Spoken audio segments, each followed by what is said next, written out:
Welcome to the Making Rooms podcast. My name is Eric, and these are my ruminations on designing, publishing, and finding community for the Explore Rooms role-playing game. If you're enjoying the journey, say hi in the comments below, and let me know about your triumphs and struggles when teaching your kids how to RPG. This episode, I'm talking about packing up Let's Go to Rumino, shipping it out to backers, and closing in on the fulfillment of this campaign. If you missed out on the campaign and want to get your hands on Let's Go to Rumino, you can go to explorerooms.com/shop and you can order the print zine or download the PDF. But before we talk about fulfilling the campaign, let's go to an Explore Room. You find yourself in a nearly empty square room with cardboard walls. In the middle of the floor, there is a gigantic packing peanut, and nestled inside the packing peanut are seeds. What do? You pull out your water bottle and you water the biodegradable seed, and it starts to dissolve and turn into mush. And from the pile sprouts cardboard leaves and a small stalk that begins to shoot up and grow, creating a cardboard beanstalk that presses up and opens up the ceiling like flaps. You crawl up the beanstalk and enter the next room. I hope you enjoyed this weird cardboard shipping related room that I came up with in celebration of all of the packing and shipping that I had to do this past week. Now for the tip of the episode. The tip this week is more of a resource than it is a quote. An article came to my inbox from explorerdesign.com. And the title of the article was Surviving Shipping, and there's some great tips on kind of how to pack, what to use, etc. The author is Clayton Notestine, and I'll put a link in the description below that you can go to if you've got some packing and shipping in your future. Now for the main topic. Let's dig into the main topic, and that is the packing and shipping of Let's Go to Rumino out to backers. Now, when I started the campaign, before I even started the campaign, I knew that I had to be cautious with what I promised and how much I promised backers. This is the first opportunity to start building trust with a community, and I wanted to get it right. And so I did a little bit of kind of trying to figure out when I thought I could deliver. I had the book about 80% done prior to launching the campaign.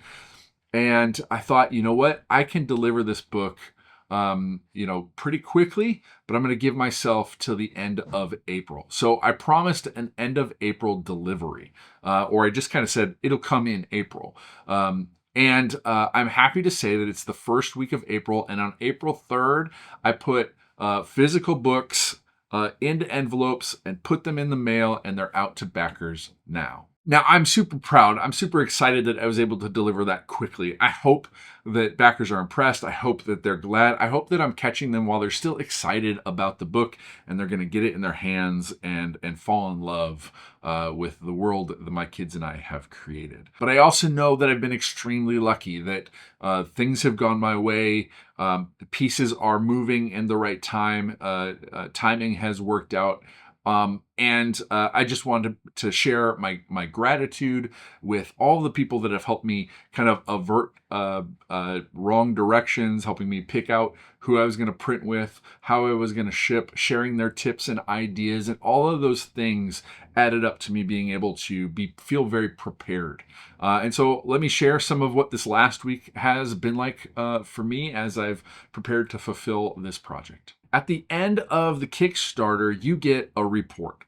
And this report tells you how many backers at the different reward levels, and it breaks it down. If different rewards have different combinations of physical and digital projects, it sort of breaks it down into this is how many digital pieces are going out. Here's how many physical pieces are coming out. And out of 123 backers, there were 88 physical books that I needed to deliver. Now, timing is important when it comes to printing and shipping. All of these rates and costs can shift from month to month or even week to week. So as soon as I had the digital book out to backers early March, I got to work getting ready to get the book off to print. I ordered 200 copies because I knew in addition to the 88 I wanted it to deliver, I knew I had some additional orders, some retail orders, some other people that I knew were going to have some. And then I wanted a good number of books to sell on the website and to, as I build relationships with retailers or distributors, that I had some amount that I could ship out immediately if one of those relationships were to kind of come to fruition. When I ordered the books, the price actually was a little bit under what I had previously scoped.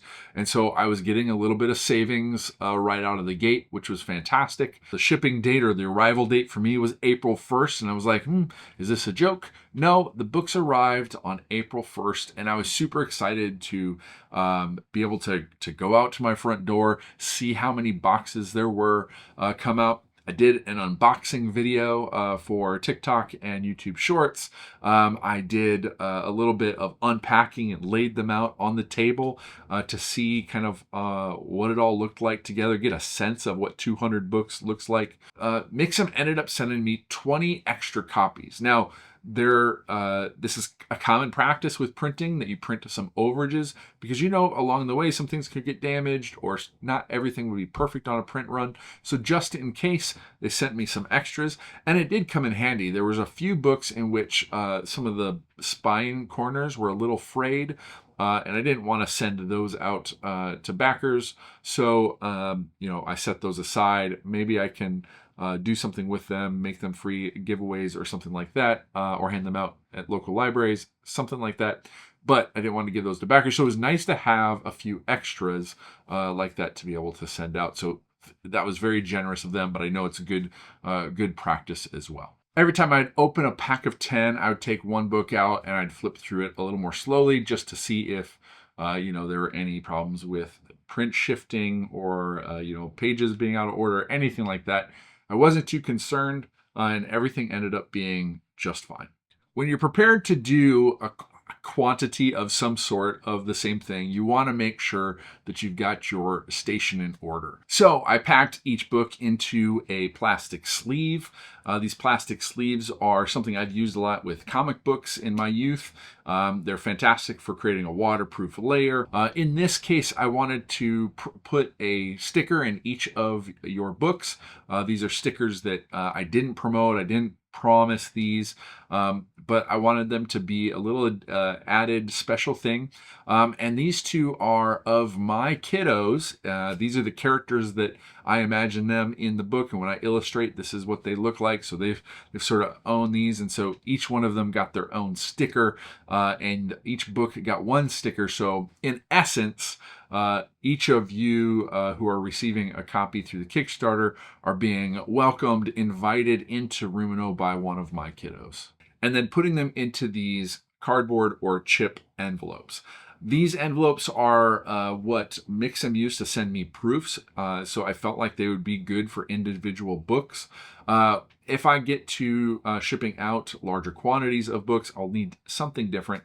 But for one-off book delivery, this is a pretty good solution that I knew that I could lean on. Then I had to do the printing labels, and this went pretty easily. Now, ahead of time, I did some research, figured out everything that I would need. I needed a 4x6 label printer. I needed 4x6 labels. I downloaded the software that this particular printer needed. I went through some steps to figure out, well, how do I go from a printed label off of pirateship.com? How do I download that, put that into the Nelco thing? What are the steps that I needed? So once I printed off all the labels, I had a couple of hiccups where, a label came off. And so I had to figure out which label it ended on and to start printing from that. all stuff that I've done before. It wasn't a problem. Once I had all the labels printed, I went through and counted them. I had a duplicate label, so I made sure that I threw that one away, ripped it up, threw it away, made sure I had all the labels I needed. I went back and I compared all the labels to my list to make sure that I had everything that I expected to have. And then I went through the process of all of the single order books in their envelopes. Each got a mailing label. And then I wanted to do something a little special. I'd heard that when you doodle on packages, the USPS kind of handles them with a little bit more care, right? Somebody's put some personal time into this. So I wanted to add a little doodle, a little something to the packaging, so that the USPS would handle it with a little bit more care, but that when you received the package itself, you were already starting to get immersed in Rumino. So I created this little character, makes its appearance in the book. Maybe you can find them. I haven't talked about them, but it's kind of in a secret, hard to notice location. And I didn't have any lore for this guy. He was just sort of like a creature character that seemed like a fun thing to draw. And as I drew it, I started thinking that maybe this is some sort of like trickster or gremlin, but a kind gremlin that wants to just pull some pranks, have a little fun, create some mischief. And so if you have some ideas for what to call this character, happy to hear it. I didn't make the mistake, but I added a little bit more to my plate by customizing every quote, which also meant that not every quote was clever or anything like that, but it just made so that every single package that I sent out had its own quotation, its unique saying, and I hope that everybody who receives that enjoys that. I don't know that I'll do that for every product that goes out the door. Maybe I will, but it's something I added and really enjoyed, kind of taking an extra hour to write on each one, give some more good vibes to it before sending it out. Then I had a couple big stacks, and unfortunately, I did a pretty good job of filming things as I was going until I got here. I'm still new in content creation, and so I know that I can do better, but I had kind of 2 boxes full of these enveloped books. And here I actually went over to the UPS store, which is locally owned and is a USPS drop-off. So I was able to take the boxes over there and just set them down by the cart and head out. It was super easy, and I know that I'll be able to do that. It's just a few blocks away, so that'll make life a ton easier as I ship out more product that's ordered on the website. Then what's left to do was to notify backers one by one through Kickstarter that their order has been shipped, and that their project is fulfilled, and that they can expect to see a book in their mailbox really soon. It was exciting to start the process and to kind of be at the beginning stages of a book and have all this unknown, but it's very satisfying to be on this other side of the project, have things fulfilled, be able to cross off things off the list and sort of clear the plate because there's new things coming. But let's recap a little bit. In November, I sort of cleared away the mystery of publishing, and I did my research, and I discovered Zine Quest and Zine Month through a couple of YouTube channels, and decided that, yes, this is something that I want to do for the manuscript that I have. It was only in manuscript form at that time. In December, I turned on social media, TikTok and YouTube. I launched this podcast because I was like, okay, let me document this journey. And I got onto a bunch of Discord channels and started making friends. In addition to that, in December, I started laying out the book and doing art and design, because I knew I wanted this book to be mostly done by the time I started the Kickstarter. In January, I was doing a lot of admin, putting together a Kickstarter page, making sure that there was kind of things in place to put out into the world. I was, doing more design, as opposed to design of the book. I was doing designs for social media, design for the Kickstarter page, which was more work than I expected it to be. And part of it is I got so excited, I put more work into it than I thought it probably needed. So, that's just how it goes sometimes. On February 1st, the Kickstarter launched. We funded in the first 3.5 hours, a goal of $500, fairly modest. And I didn't have a lot of expectations of where it would go next. I thought, maybe it could go to $1,000. And in the end, 15 days later, we got to $2,100, 123 backers, and a whole new community, a group of people that were really interested in this book. And it was so rewarding. It was, and it can go, like I said, could have gone a bunch of different ways.